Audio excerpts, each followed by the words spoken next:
expanding reality. So we declare divine order, knowing that everything works out more exquisitely than we plan, and we gratefully, simply let it be, and so it is. I'm in. And so it is. I'm in. Laurel Airica, welcome to the show. It's so nice to speak with you. Again, we actually had a phone conversation. Our dear mutual friend, Jason Pickard, connected us together, and I'm going to be linking his first episode on the show with us, and thanks to him. So thank you, brother. And thank you for the gift that is you, this young lady right here. How are you? I'm really good. Thank you. And eager to speak with you. Eager to speak with you as well. So wordmagicglobal.com is where they can find you. And of course, your YouTube. I'm going to be linking all the ways to do so down in the show notes. But if you don't mind, for my audience not too familiar with you, do you mind just letting us know a little bit more about yourself? Yes. I began playing with words when I was about 3 years old. And I was particularly interested in words that have the same sound and different meaning. And the first such word was bat. Someone told me that a bat had flown out of the box he was delivering a sound system to my father in. And he said it landed in the tree outside, and I ran out, stood before the tree, expecting to see a baseball bat hanging from it. And that was the moment in my memory that I realized that unrelated things could have the same name, which sounded so odd to me, but led me on a lifelong search. And so I found so many of these words that I have double messages within them. And my most popular video is called The Secret Spells of the English Language. I posted it in 2010.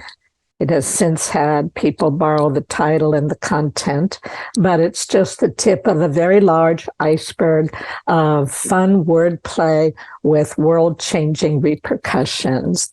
And to quickly go over the secret spells, it is, I share what I call our premier life sentence, which is that we awake each morning and go off during the weekdays to earn our living at various jobs and undertakings until we come to the weekend.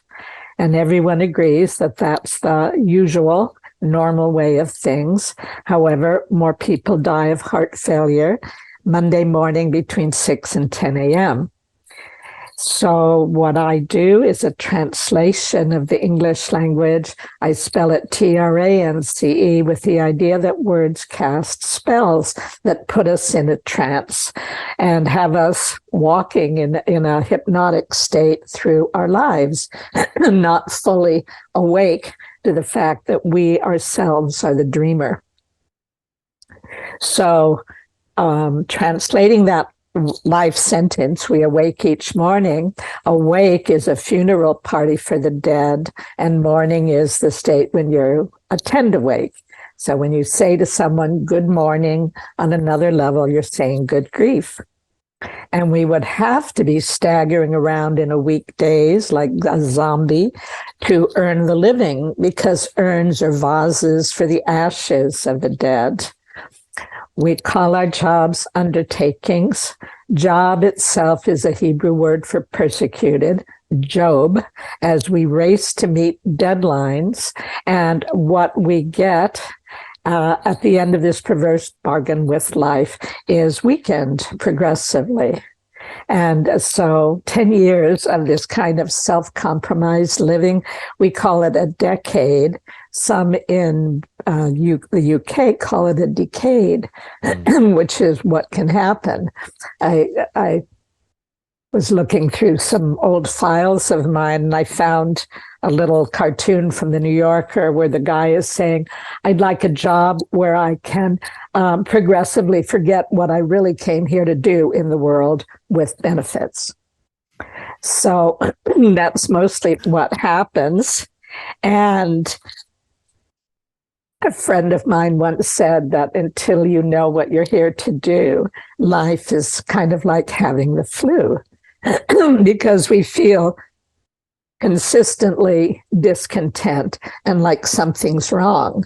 But when one has a sense of purpose that transcends us, and that is a vision of how we can bring beauty and wonder and majesty and nobility into other people's lives, because these are natural life conditions that in this degraded society are completely overlooked. But when we, as an artist, a musician, an entrepreneur, which means undertaker, by the way, but someone with any sort of business that is a response to your own heart prompting, then the gifts that you are giving will sustain you through the very hard ride we're experiencing at this time. So deliberacy with speech is something I'm so, and even speaking with you now, I know that I'm going to be sitting here minding my words so much, which I promise not to do. I'm very in flow, and I'm very here with you right now. And thank you for that. You're just, the way you think is awesome. You just have such a clever sensibility about you that it's fun to hear you speak about things. You remind me of Jordan Maxwell and the way that he would break down speech, and the way that he would talk about the sea and the current sea and the banks and the river banks and all these things, where you would find double meanings in these things, where folks are just saying them all the time. I want to ask you about a couple specific ones that I have that I'm just curious about your thought about. I am massive into the NLP, or neuro-linguistic programming element of life. That, as it says in the Bible, the word is what created. God created with the word, right? As well to this, it's abracadabra. As I speak, I create. So I'm very familiar with how important the word is. The word sorry. What are your thoughts on that word? You brought that up when we had our little conversation a few weeks ago, and it's something we hear all the time out of our own mouth. I certainly hear it out of my mouth. It's kind of a reflexive behavior. We think we've made an error, and so we're quickly apologizing. And it's almost an excuse me for living. I really shouldn't be here. I'm so sorry I'm in your way, and I am a sorry character. There is such repercussion from the idea that we are born in sin and that something is wrong with us. Something is out of place, or doing it wrong, or can't get it right. I think all of us have been bombarded with those messages, and those are the messages that sell products as well as sell religion and absolution by someone else. It's just so that's what I think of it. I think it's a good word to be aware of and let go of. And so just before we got on this call together, I was thinking, well, what would replace it? And I don't really have a good answer for you in this moment. But what I realize is that when it comes out of our mouth, it really is about a moment of awakening. Oh, did I step in front of you? Did I cut you off? Did I, whatever it might be, just maybe instead of making that a trigger word of self abnegation and condemnation, to make ourselves feel smaller and out of place and in the way, but just because none of us are, all of us are here by divine appointment, or we wouldn't be here at all, especially at this time. And so just look upon it when that word comes out of your mouth, just as an opportunity for a pause, for a moment of awakening. What am I sorry about? In what ways am I sorry? And in what ways do I want to show up more fully present and aware? So what about you? What are your thoughts? I love your thoughts on this. It's just cool to hear your perspective. Mine are that it's so damaging to you at a cellular level. And that it's one of these things that I have an idea, and they're just ideas. I don't have beliefs. I have ideas because ideas are way easier to change, right? So with this idea comes along the thought that there's a program here installed for growth, but it wears a mask of something very evil, or people refer to it as evil, but I feel it's a programmed installation for growth. I don't see a bad guy here, which is just where I'm saying with that. Now, during that process, there are a few things within that system that you do navigate, and it is challenging, and it's horrific from the perspective of the occupant, but hindsight, of course. But what I'm saying is within that there seems to be things that anchor you, that have been thrown upon you, that will anchor you in if you don't catch them and release them. Sorry is one of those for me. Yes. The word trying is another one. There was a wonderful meme that I saw, and I'm going to find it and send it to you, darling.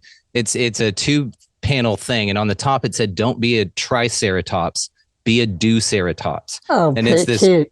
deuceratops standing there just crushing it, right? Because you're not trying. I see, like you, what the real word is in a lot of these. Now, I have some blind spots, which I'm, again, grateful to combine our respective thesauruses here to be able to culminate that. But back to the word sorry in particular, I feel it's one of those things that anchors you in a position to keep you in this subservient, or like you said, this compromised state, to where you're constantly at the whim of being in someone else's way and being a burden, as you said. And so, but to replace it, I have several to replace it, because I don't say the word. I say it to ask you about it. And this is the most it'll pop out of my mouth in a very long time, because I'm so mindful of it. So all apologies. I apologize. You can be creative with the way that you interact with another human being by kismet, right? Because really what happened to us, you didn't bump into somebody because you were being annoying or you weren't paying attention. Perhaps that's one way to view it, but maybe you were meant to meet that person. And maybe that just bumping into you is the only human contact that they'll have ever, or that day or something, which is whatever to think about. But what I mean to say is when you make eye contact with that person, what I see in any other pair of eyes that I see is another me. And I've known this since I've viewed the world this way, since the Conversations with God book. Whenever I'm looking at somebody else, I'm looking at me. And anytime it's an opportunity to me, a greater, grander version of myself. In that book as well, Neil Donald Walsh talks about that the only reason you're in the room is to heal the room. The only reason you're in the room is to heal the room. You're in the room to heal the room. That's it. So whenever you see that, in my mind, again, I look at something like that not as an opportunity to go, oh, and duck away, which is what society or the program would say that is the response, or to at least feel awkward about it. What I choose to take myself up on is an opportunity to be more creative with it. Like, let's say, we get in these all the time, these like standoffs, to where like you're heading towards someone, they don't know which way to go, and you do this little back and forth. And instead of the S words being dropped around like F-bombs in the place, I'm just like, oh, we're dancing, thanks for the dance, right? So it's a more creative way to engage in your fellow yous running around out here. That was an opportunity to do so, is how I see it. But again, that's all taken from one little word, and how it affects you. But again, I feel it at a deeper level by really embracing that word as your answer whenever you feel that way, or maybe you do apologize, then be apologetic sincerely, but you don't need to use that word to do so. What it tells me is that the 75 trillion cells in your body or whatever are embodying that word as their I am, because you're saying I am whatever, and you're embodying that as a motif. And so they then rearrange and must conform to that, right? So I see it as so damaging, and there's so many of those, but that's what I think about it. And thank you for asking. Oh, well, it's a good word. And I like how you describe how you see people. And I wrote a book of philosophy through wordplay called We Do Come With Instructions. And it almost got published by the people who did the chicken soup books, but it didn't. And then I was relieved, because it would have put a lot of great puns out into the world that could have been used to advertise anything. But the power of seeing and being are not only linked in the alphabet, but they are in our lives. We see, and the more we can see the divine in the other, the more we embody it in ourselves. So we create a resonance, a linked field. So it's beautiful. So sea has power. It's also the ocean, the mother of matter, the mater of matter. So in we do come with instructions. It points out that to see is holy, like the Holy See, which is why our eyes are framed by temples. And I see you and you see me, and this kind of intensive care is a very healing medicine. And I really do believe we need to be seen to be fully presenced in the world, that so many of us come, I mean, these ideas of all the different genders, well, there's all sorts of different, I don't know even what we'd call them, evolutionary species that I believe incarnate humanly. And I have identified with the elemental kingdom. And a pun I make with that is elemental, that it's very much related to the alphabet, which are the elements in a word, and the word then being the vibration that manifests experience. And so each of us to be seen when we bring in so much more. I mean, this is, we call it a three-dimensional reality. It's pretty flat. It most likely is a matrix. We're living in what looks like, to me, like it's always looked like a movie set to me. Yeah. Lots of different movie sets. It's all an artificial kind of environment. I even think nature in that way is created for its endowment and its beauty, and because it's our only place to come into harmony with reality, to really be able to perceive what is natural and how does it grow and how does it work together with everything else in the system so that everything fits together. But when you come in, kind of like Alice in Wonderland, sometimes too big for the environment and sometimes you feel too small. If you aren't being seen, that many of the gifts, I think, that you bring from other dimensions can't come through this uninviting aperture, doorway or portal into this dimension. So when you have somebody who sees you deeply, who can't fathom you, but invites you to show your fullness, to bring more of it into this world, then I think that that's what takes place.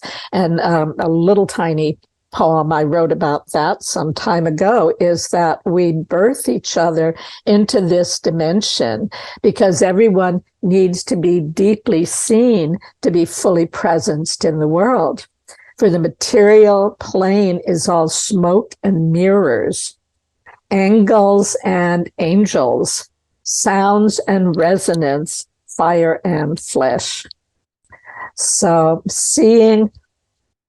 having the eyes to see that each of us is the infinite in finite form, in a unique expression with gifts that no one else can deliver in quite the same way, that will reach an audience that's specific to that purveyor of the gift. How can we do anything but say not hello, but hallow, which is to make sacred. Hallow. I love that. What about g'day?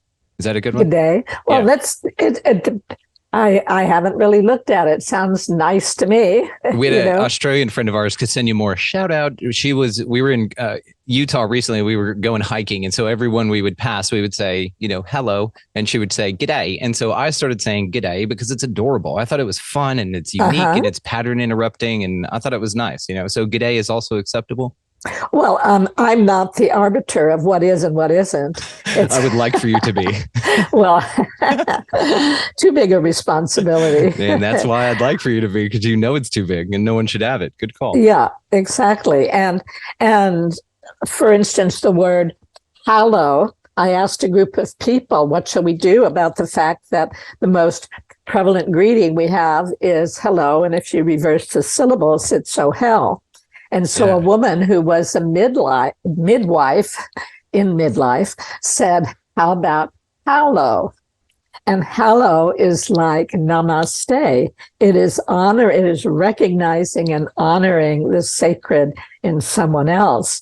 And earlier, we did a little invocation together, and instead of saying amen, I said, I'm in. And that came from a fellow named Arkin Selik, who is a brilliant man in Turkey, a linguist, a voice artist, and many, many other things. And he found my work, and he became the voice for my poem on the letter S, which is available to people on my Patreon site, which is patreon.com wordmagicglobal. And for $11, you get Esoterica by Laurel Airica, the definitive exegesis on the letter S in verse. And the title is a bit of a joke, because an exegesis is an in-depth analysis of a biblical passage, and I've done it on a single letter that is very significant in the Bible, because for many cultures it was associated with the serpent and Satan. So they were afraid of it. They banned it from some alphabets. So this is a poem, Esoterica by Laurel Airica, that helps you become aware that there is no Satan, is also Santa. And all of it, everything is both sides. We're in a world of duality and a world of choice. And the word choice, if you look at it closely, you see it C-H-O, I see I love E. that. And then you have choice. And the same with voice. If you don't have your own epiphany, which I describe as a sudden recognition of the obvious, if you don't have something from your unique perspective, what is resonating in your heart and mind as truth in the moment, then really you might not have yet something significant to add to the conversation. So the word voice is also V-O, I see. So to really have a choice and a voice, we need to see. We need to have perception from our unique perspective. Outstanding. That would suck, though, that time where S's were banned. I bet people would lisp or just burned at the stake or something as witches, right? Because they can't help it. Well, yeah, it's so insane. That's a whole messed up. I mean, what the hell, right? But I love that. It's epiphany is just a sudden, what was it? A sudden realization of the obvious? A sudden recognition of the obvious. Recognition of the obvious. I love it, because it's right there in your face, and you're just like, oh, and that's why you feel that, right? You get that, oh, because it's part, I'm so glad to learn this, but part, why did I just now learn this? You know what I mean? Well, that is, let me address two things. Somewhere I have a quote from Sherlock Holmes, really from Arthur Conan Doyle, the author of Sherlock, and Sherlock says, the world is filled with obvious things that very few people happen to notice. Yes. And so the word obvious is almost identical with the word oblivious. Yes.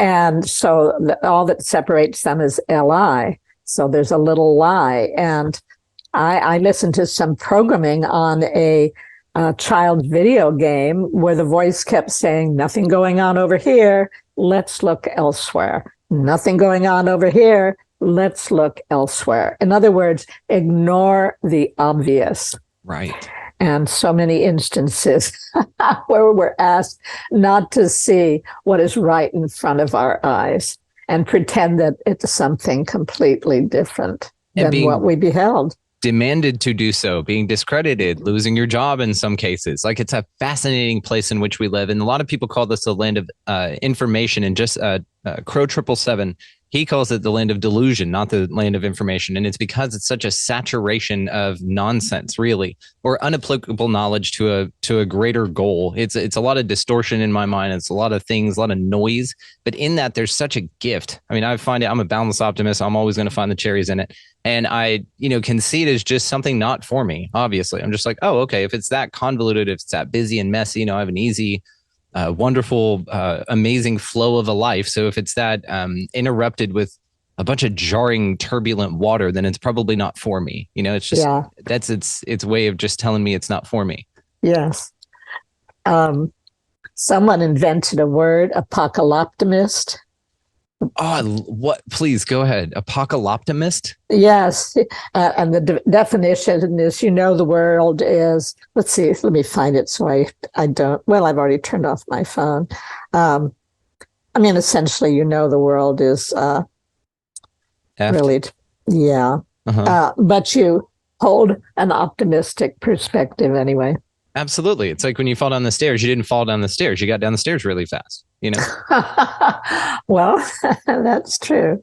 See, that kind of shit right there. That's where I'm at with it. So have you made any words up? I'm sure dozens, oodles. How many words actually have you made up? I haven't made up a whole lot. Okay. I've been much more focused on finding words within words. And I describe secret spells, which are words that are contradictions. Like, I don't know if you had a chance to read that one-page intro to a longer essay called Proposing Changes to Our Terms of Agreement.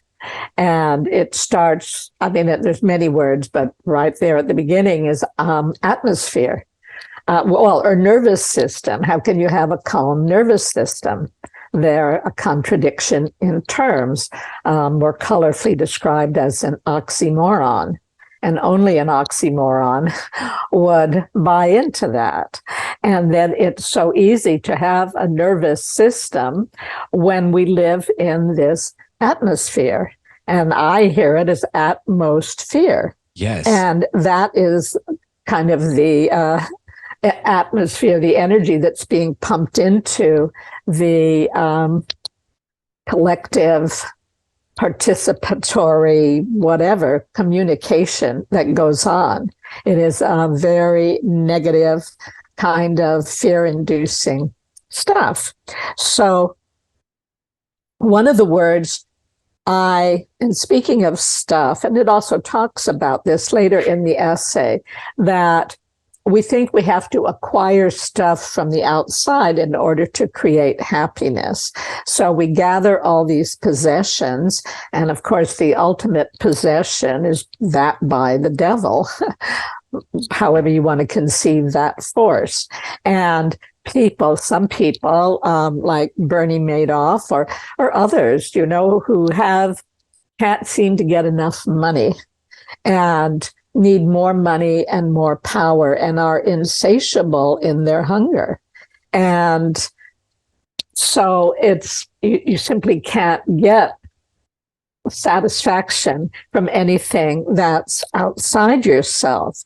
So one of the things, anything we pursue, we're doing it for a feeling.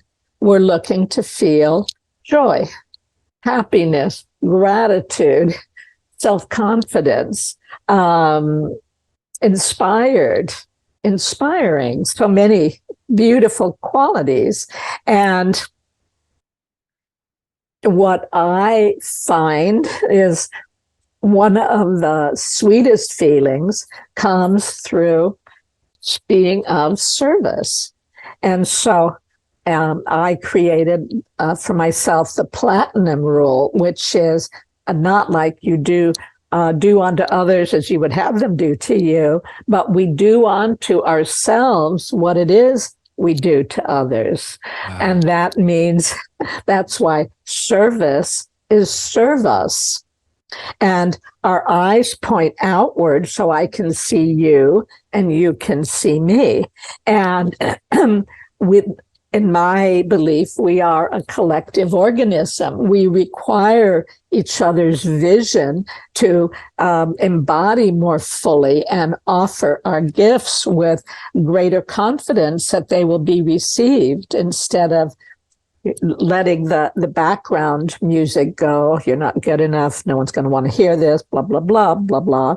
So being seen by another person is something that allows us to step through into more presence in the world so we can give our gifts. So the pleasure, well, sometimes I introduce this word by talking about Sigmund Freud, who believed everything was around the pleasure principle, but he was looking at the lowest chakras, as where you get pleasure, physical pleasure. And so what I find is the more we elevate our consciousness and our energy, the more refined our pleasures become. Yes. And I read a statement by Pierre Teilhard de Chardin, a 20th century French Jesuit philosopher, author, paleontology. And in his book, Phenomenon of Man, I read that if there wasn't the impulse toward union between cells, that love wouldn't appear in harmonized form between you and me. So it is love that holds the whole thing together. And I call that glucose, because it's very sweet, and it's sweet to feel. And I look at the fact that we call ourselves humankind, but don't really demonstrate it, but that is our essential evolutionary leap at this time, from humankind to human kindness. And the wonderful thing about kindness is it's like heart candy. It's the honey of being. It's extremely sweet when I feel it in my heart and in the back of my throat. So I created a word for the pleasure engendered through loving kindness, even with perfect and imperfect strangers. I mean, what feels better than to be a mirror, acknowledging, even just silently, the greatness within others? Because whether you are someone in high office or someone digging ditches in jail, there is the infinite is in finite form without exception. And even if those octaves of being haven't been played as yet, they are present. And when there's someone who can be present with the other and hold them in our mirroring embrace, that helps liberate people from the trance they've been under that made them feel less than who they truly are. So the word I created for the ultimate pleasure of being able to have, like, little parentheses here, there used to be a bunch of jokes going around in my youth. And one was, what's a 4-letter word for intercourse ending in K? So, of course, the F word is what immediately comes to mind, but there's also the T word, there's talk. And you can have, or I enjoy having intercourse with just about everybody I meet. And looking at the synchronicity, the coincide dance that brought us together in the same moment, even if just for a glance, a quick exchange, the pleasure that comes from sending and receiving, acknowledgement of being and of the greatness within you, wherever you are on your evolutionary path of ever greater self-expression, wherever you are, just to be able to beam a light of recognition and acknowledgement across a room that is caught by someone's eyes and take it in as a bolt from the blue that goes right into the heart as a big Valentine. The pleasure from that, for me, I invented the word meta-transsensuous suprasexual parahedonism. And then the tagline is accept nothing less. So have you made a t-shirt yet? No, I haven't. Oh, I'm going to get on that for you. We'll work on something. Okay. God, I love that. Awesome. Do you mind repeating it, of course, like 1,000 more times? Because that was incredible. Yes, it's meta, trans, sensual. No, meta, transsensuous. Okay, and let me go back inside to find it. Oh, meta transsensuous suprasexual parahedonism. And it's the pleasure that comes from intercourse with perfect strangers.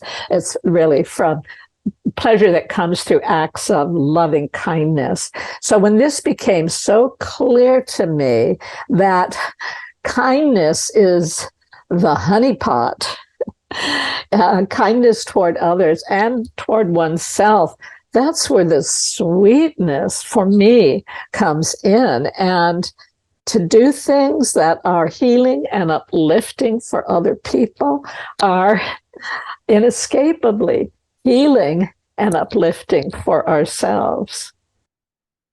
Incredible. I have another t-shirt designed for you. Skanks for kindness. What do you think? Skanks. I don't really resonate with the word skanks. I don't know your meaning for it, but to my ears, it's not a beautiful sound. It's meant to be more visceral and sort of like, but of kindness, you know? Well, if you put something ambiguous next to something, in my mind, kind of pearlescent or golden, it's a little odd. Do you think it taints it at all, or does it complement it in a dissonance way? Well, not for me. Not for you?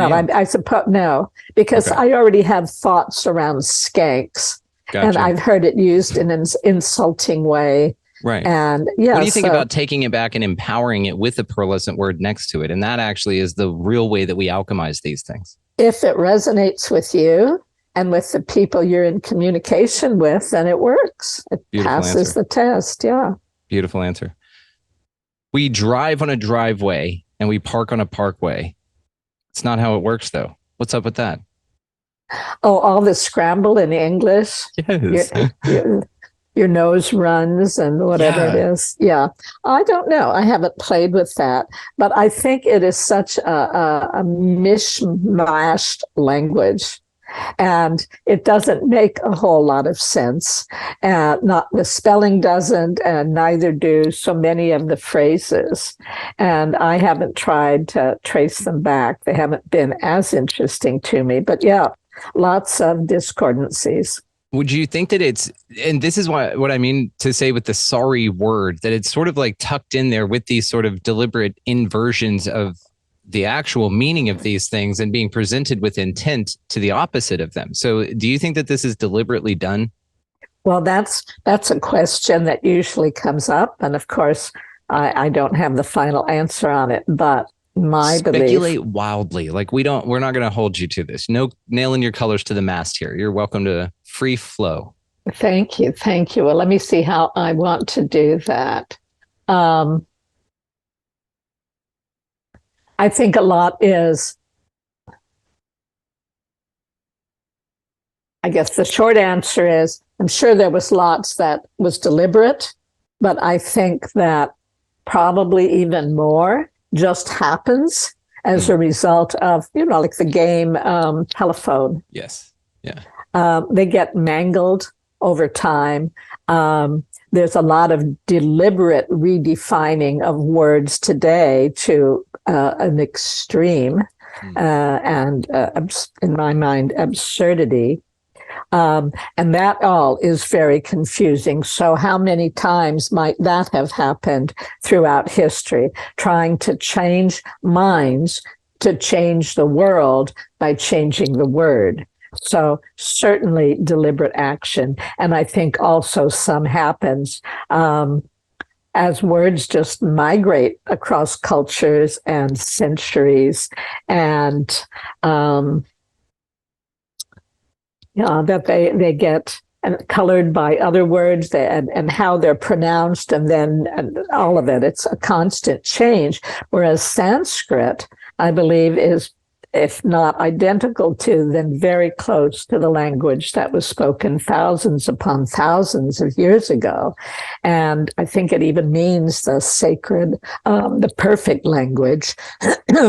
And all sorts of methodologies were put in place to keep it unaltered, so truth could travel down through the millennia and reach the present day without the distortion that happens through translation and interpretation and manipulation. Yeah, I completely agree. And I love that you pointed this out, because there's this theory, there's this fun conspiracy theory. I don't know how far you get into them. Let me just say before I launch into this, and I'm not a fear-based conspiracy theorist at all. I'm a conspiracy analyst, like Charlie Robinson of Macroaggressions calls them. I'll take a look at it, but I'm not going to embody it. I'm not going to let it ruin my buzz or anything. To that then, there is this idea. Damn it, I just lost it. I just had this damn thing and lost it. Bring me back. Where were we at? I know, right? Oh, was it purposeful? Was the mangling of the language purposeful? Yeah, but it was something. Damn it. And then I mentioned Sanskrit and what was put in place to keep it from drifting. Thank you so much. Good God. Where did I go there? It's been an interesting week. So thank you for your patience on that. Okay. So it's about this common language that was handed down so that it couldn't be messed with, sort of like the Bible or anything else, right? But there's this theory that goes, Project Bluebeam. Have you ever heard of this? No. Oh my gosh, I love this thing so much. I'm going to send you a ridiculously long PDF that this guy named Sergey Manas made, and it's incredibly interesting. It's my favorite conspiracy theory, probably, because it's so elaborate, it's so in depth. And one of those things is actually the catalyst for all of it becomes that they find some earthquakes around that could be manufactured, allegedly. Some earthquakes unearth some undiscovered archaeological remains from a civilization long before anything ever known, that predate everything. And so they, unaltered, will have then revealed that actually all of the other religions were just a misapprehension. And really it circles back to one language, one God, one everything. And it's meant to unify everyone. But at the same time, this is where it gets really fun. They start projecting holograms of their respective deities, which I don't know how they would calculate this, because a lot of folks in different areas would want to see a different deity, right? There's Buddhists in America too. They wouldn't all want to see Jesus, is what I'm saying. They project your deity above your country of origin, allegedly, and then they tell you, actually, no big deal. We were one, but now they all form together like a super friends in the sky, come together as one. Then aliens come in. It's all the same plan. Aliens come in and super Jesus, one world God, battles them and kills them off. And it's supposed to kick off the one world government. But it all starts from an alleged archaeological discovery of some new texts that would predate even Sumerian tablets that would say, actually, all of its make-em-ups after this, and this is the real thing. And for some reason, they would be taken seriously. What do you think of that idea? Well, I think it would make a fascinating movie. Right? Sure. But if I were the writer of the movie, I would want it to go a different way. I would want it to be, here are these people who are wanting to play God and, like Klaus Schwab said, be master of the world. I mean, gross. Well, and insane, of course. And it's the egoic mind in super inflation wanting to be God. And so all of these people with these God complexes who are creating such damage globally, that there they are. And then these deities from whatever denomination someone resonates with comes down and picks them up like little rats, carries them outside. No, I mean, it would be more humane than that. But a mass awakening instead of a mass enslavement would be my preferred punchline. Completely agree. And, it's funny you said this, this mass awakening. Do you feel that something like this, that we're in the midst of it now? Well, I do. I absolutely do. I believe that however dark it is, that much light is coming onto the planet. I feel like humanity 2.0 is coming onto the planet, these new beings being born. And you've probably seen that statement from, well, I'll get back to that in a moment. It's so amazing how that name sometimes escapes me. But in any case, the founder of the Waldorf schools, Rudolf Steiner. Yes. So saying that there will come a time when doctors will be inoculating babies so they can't connect with their soul. Why the hell would you even say something like that? Well, he predicted it. 100 years ago? So do you think that's possible? Well, I think a lot of people are believing that's what has been occurring, that it doesn't, taking this foreign substance into your body doesn't exactly raise your consciousness or your immunity. So in any case, I'd like there to be a conspiracy of high intention where we recognize, well, let me do my little, the first two paragraphs of my vision statement, which go, in all our efforts to heal our psyches and raise consciousness on the planet, we have all but overlooked the very instrument of conscious thought and communication. Yet our forked tongue, English language, which is the leading software of the Western mind, is itself in great need of retuning and upgrading.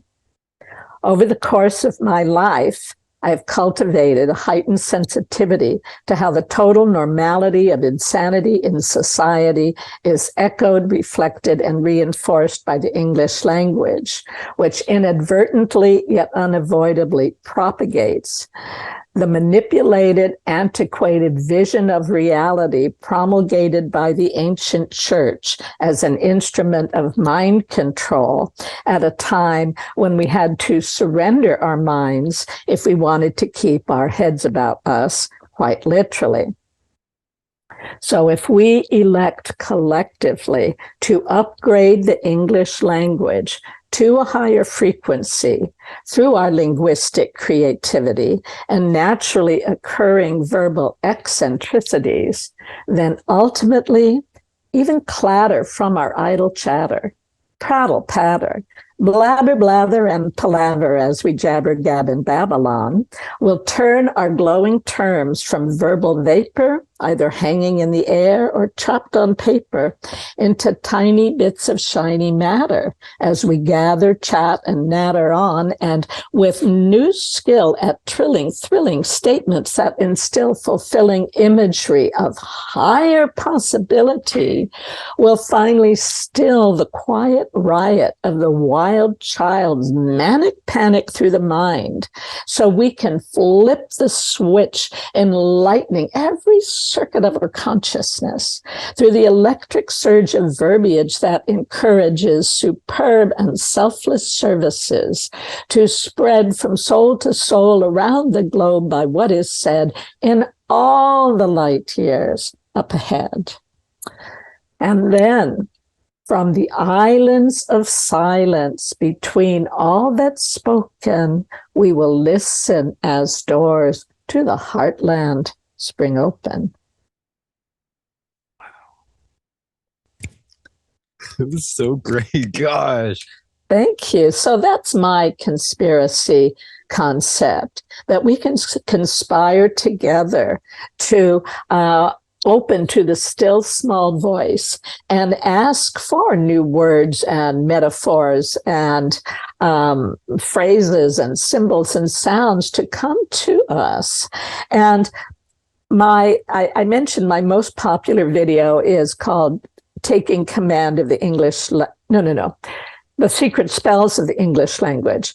At the same time, I posted Taking Command of the English Language, and it describes how we can do that. And we don't know what the level of power of the effect of doing that. But when we have words that are reflecting people's beauty back to themselves, like I also enjoy finding obscure words. I wrote a series of essays around them called Defining Moments, words that invoke a whole world in a few syllables, if you know what I mean. So one of the essays is called A Walk in the Woods, and it starts out by saying, I am a nemophilist and a philocalist, and you likely are as well. A nemophilist is someone who appreciates the beauty and solitude of the forest. And a philocalist, I'll send you the essay. Thank you. Philocalist is someone who appreciates the good, the beautiful, and the noble in general. And as I like to say, to me, noble clearly defines itself as no bull.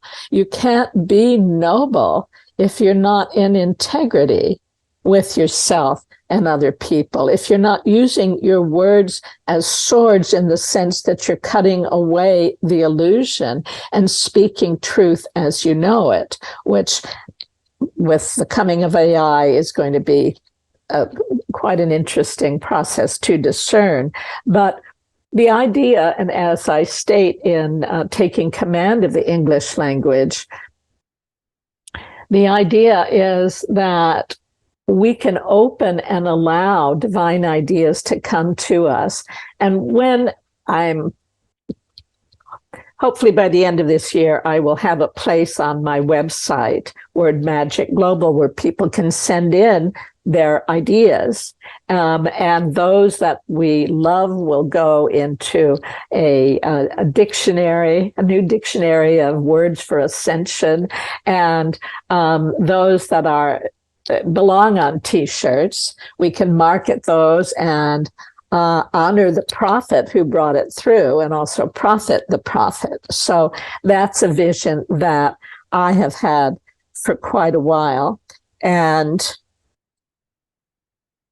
the example I use in Taking Command of the English Language is something like do random acts of kindness and acts of senseless beauty. And I read that someone wrote that on a napkin in a coffee house in Sausalito, and it traveled the world and changed people's behavior everywhere. So imagine, I mean, people talk about wanting to make a difference, and most people omit that essential adjective, positive. I want to make a positive difference, not just a difference. So to be able to make a difference, a positive difference with our words, and collectively doing it so that more and more our hearts are in accord, which is a wonderful musical note for resonance. And I read the other day that the magnetic field around the heart is 5,000 times more powerful than the field that surrounds the brain. And that when we get into a state of coherence, then here's the quote from an article, when other people and animals receive this energetic information, a phenomenon known as frequency locking occurs, in which the cardiac energy of one person becomes synchronized with the brain activity of a nearby person.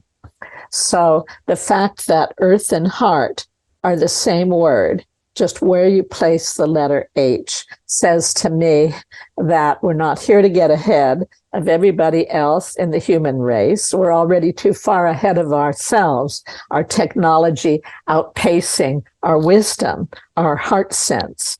And so going from humankind to human kindness has to be the next evolutionary leap, or we will never make it. There are, I mean, first of all, to share resources, but also to have the heart space to be able to entertain other people's ideas, and to, for there to be willingness to discuss it, because there's such intentional breaking of the social bond, as Greg Braden described it. And so we are under the thumb of a very few people, because we are like crabs in a barrel, I think is the metaphor, each one trying to pull the other one down.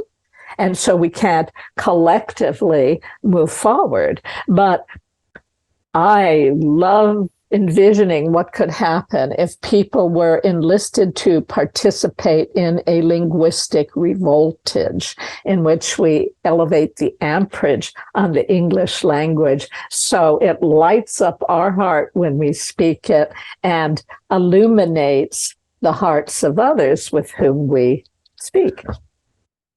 That's what it feels like right now.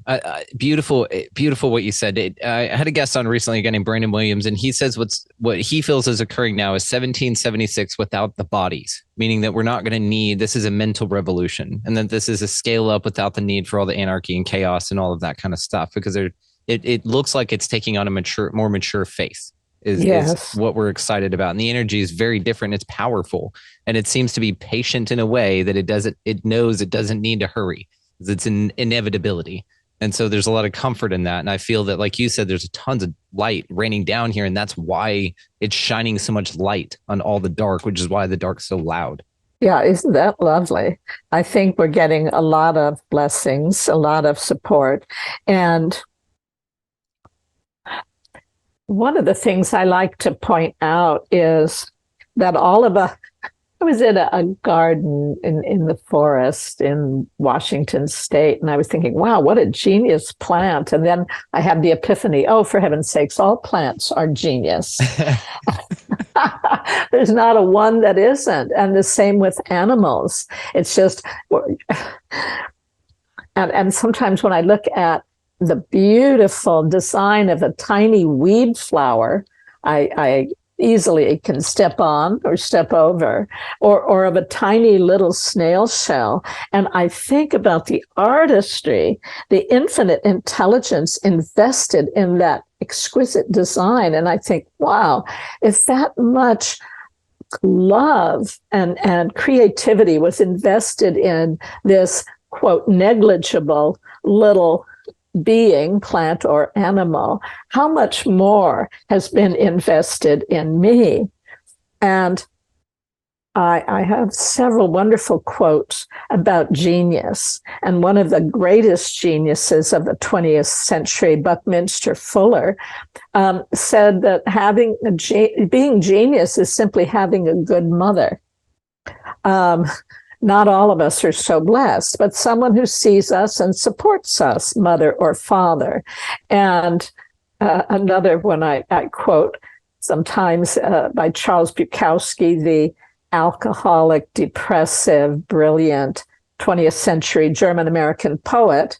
He said, most all of us are born geniuses and buried idiots. And we get so hypnotized by the programming here that we forget who we are and why we're here so easily. And whereas I've shared that life sentence, we awake each morning and go off to earn our living, the life sentence perpetrated on children starts much earlier, like, oops, time to change the baby.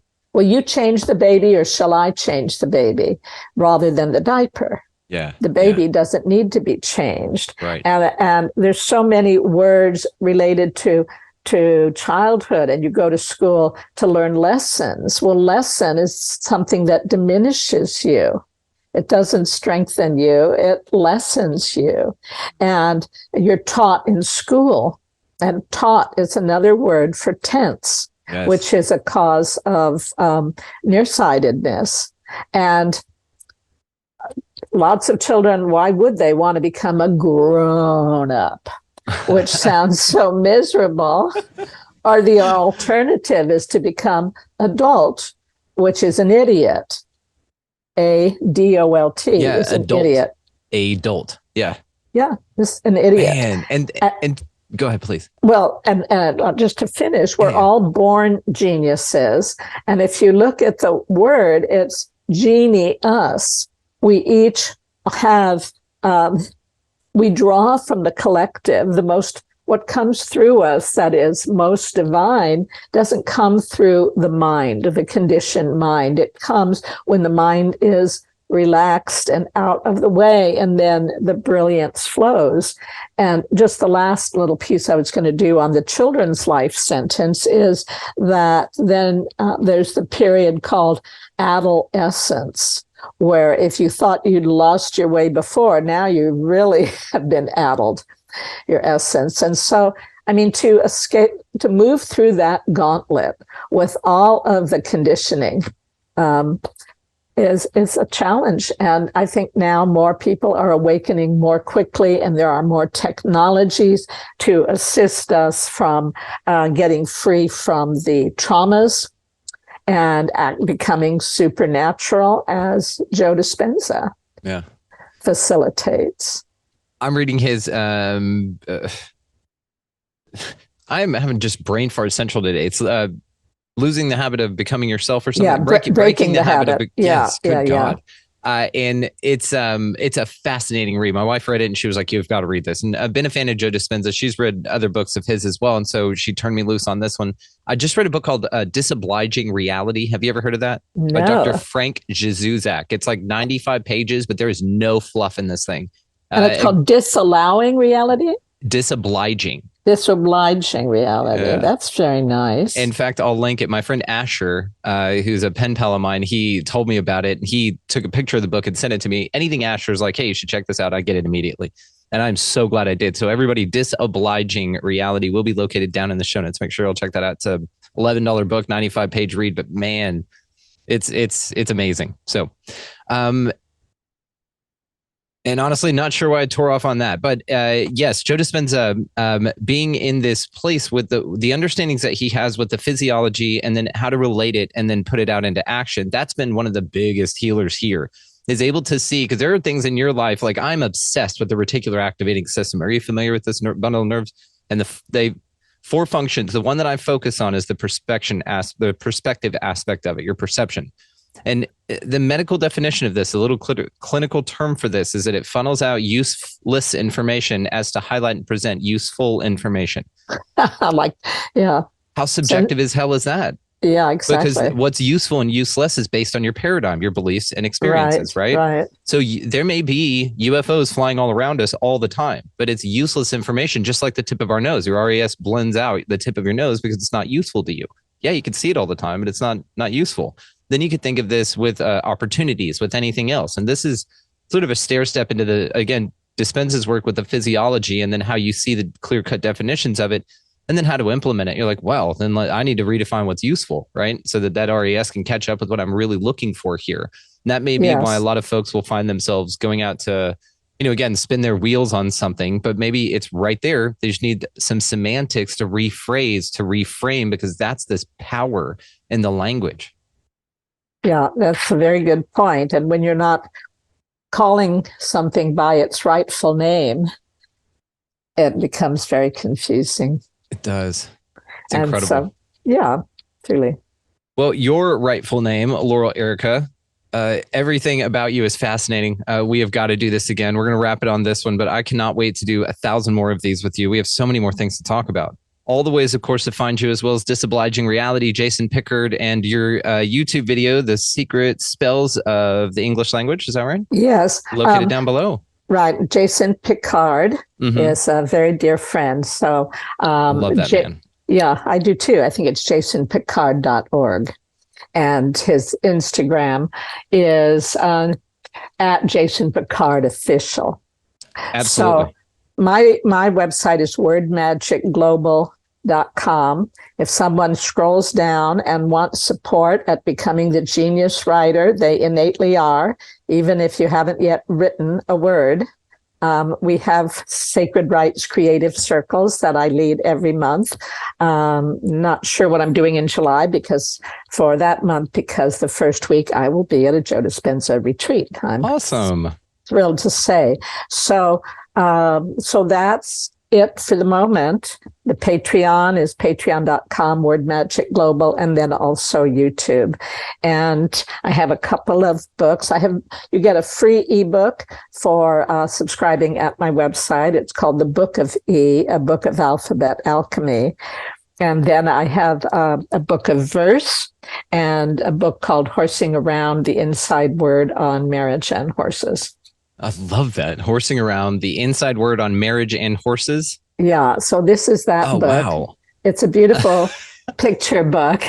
And the cover for the audio only audience is two horses standing there dressed up to get married, one in a bridal outfit and the other in a tux. That's wonderful. It's got some amazing photographs in it. I only have a few left, so they're now collector's items, and so they're kind of expensive for some. And then my book of verse, word magic, wordplay that puts a new spin on the world. This is just a small fraction of what I've created. I just need to sit down and edit and publish an enormous trough and trove of other word magic pieces. So people's contribution to Patreon make that more doable for me. You're a treasure to this place. You know that, right? Thank you.